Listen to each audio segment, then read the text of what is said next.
Pavlova poslanica Rimljanima. Jedna je od najduljih i najznačajnijih knjiga koje je ovaj čovjek ikada napisao, nekoć poznat kao Savo iz Tarza. On je bio židovski rabin, pripadao je skupini farizeja i bio je silno strastven i posvećen Mojsijevoj tori i izraelskoj tradiciji. Gledao je na Isusa i njegove sljedbenike kao prijetnju, no kasnije je imao radikalan susret sa samim uskrslim Isusom, koji ga je ovlastio kao apostola, službenog poslanika prema nežidovima koji se u Bibliji nazivaju poganima. I tako je on, koristeći svoje rimsko ime, Pavao, krenuo putem cijelog rimskog carstva govoriti ljudima o uskrslom kralju Isusu, pri čemu je okupljao Isusove sljedbenike u zajednice nazvane crkvama.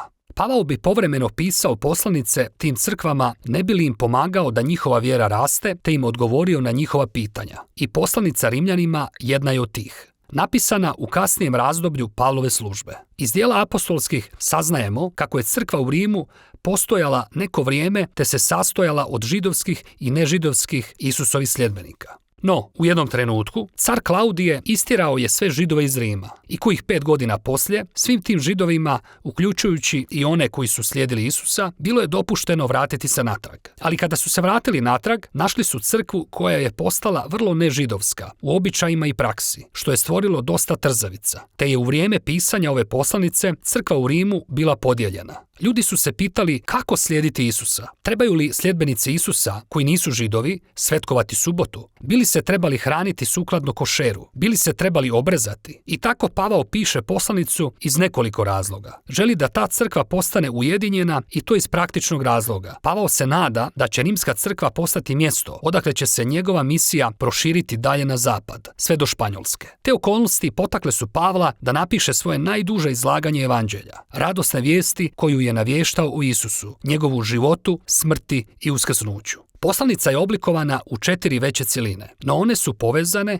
i tako čine jedno dugo, ali tečno izlaganje evanđelja. Evanđelje, kao prvo, otkriva Božju pravednost, te tako stvara novo čovječanstvo koje pak ispunjava Božja obećanja Izraelu. I tako je to evanđelje koje ujedinjuje crkvu. U ovom ćemo videu razmotriti samo ideje koje se nalaze u prva 4 poglavlja. Dakle, Pavao započinje predstavljajući se kao apostol, postavljen od Boga za širenje evanđelja u Isusu. On je izraelski Mesija, kao sin Božji, uskrsnuo je od mrtvih, te je kralj nad narodima. I takav Isus poziva sve narode da se podlože njegovoj vlasti, punoj ljubavi. Pavao govori kako je ta radosna vijest o Isusu prije svega Božja moć, da spasi one koji se uzdaju u njega, a zatim da ona otkriva Božju pravednost. Sad, pravednost za Pavla ima vrlo bogato starozavjetno značenje. Ona opisuje Božji karakter, govori kako on uvijek čini što je pravo i dobro, te kako je on vjeran i pravedan da ispuni svoje obećanja. Pavao nam govori kako priča o Isusu pokazuje na koji je način Bog ostvario te dvije stvari. U tu svrhu, Pavao prvo poduže, ali kreativno prepričava radnju postanka od 3. do 11. poglavlja. On pokazuje kako su svi poganski narodi postali zarobljeni u vrtlogu grijeha i sebičnosti. On ukazuje kako su se ljudska srca i umovi okrenuli od Boga ka idolopoklonstvu, koje pak nalazi krajnji smisao u stvorenim stvarima, dajući svoju vjernost stvarima koje ne mogu zamijeniti jedinog istinskog Boga. To rezultira, kaže Pavao, iskvarivanjem čovječanstva i destruktivnim ponašanjem. I tako cijelo čovječanstvo nalazi se u krivnji i osudi pred pravednim i pravičnim Bogom. Na što bi Izraelci mogli odgovoriti kako je dobro da je Bog izabrao baš njihov narod između svih drugih.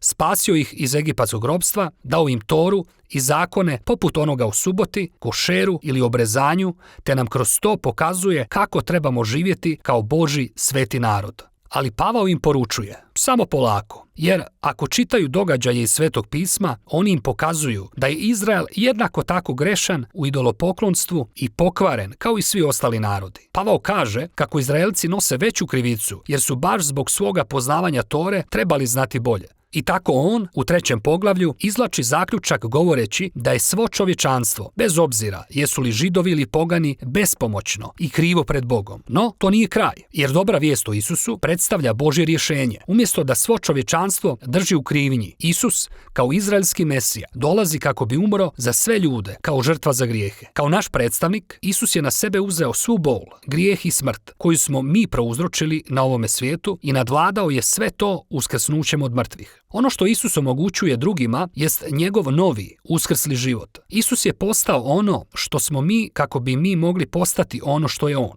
Pavao govori da je to način na koji Bog opravdava one koji vjeruju u Isusa. Opravdanje, to je još jedan bogat starozavjetni izraz koji Pavao koristi, a koji je povezan s Božjom pravednošću. Doslovno značenje je proglasiti pravednim. Zbog onoga što je Isus učinio za nas, da nam je novi položaj pred Bogom. Umjesto da nas proglasi krivim, Bog proglašava kako je osoba u ispravnom odnosu s njim te kako joj je oprošteno. Opravdanje stvara novu obitelj. Osoba koja se pouzdaje u Isusa dobiva mjesto među narodom Božjeg saveza. Opravdanje također donosi i novu budućnost, koja počinje promjenom života po Božjoj milosti. Sve ove stvari povezane s opravdanjem Božji su dar za sve one koji su po vjeri u Kristu Isusu.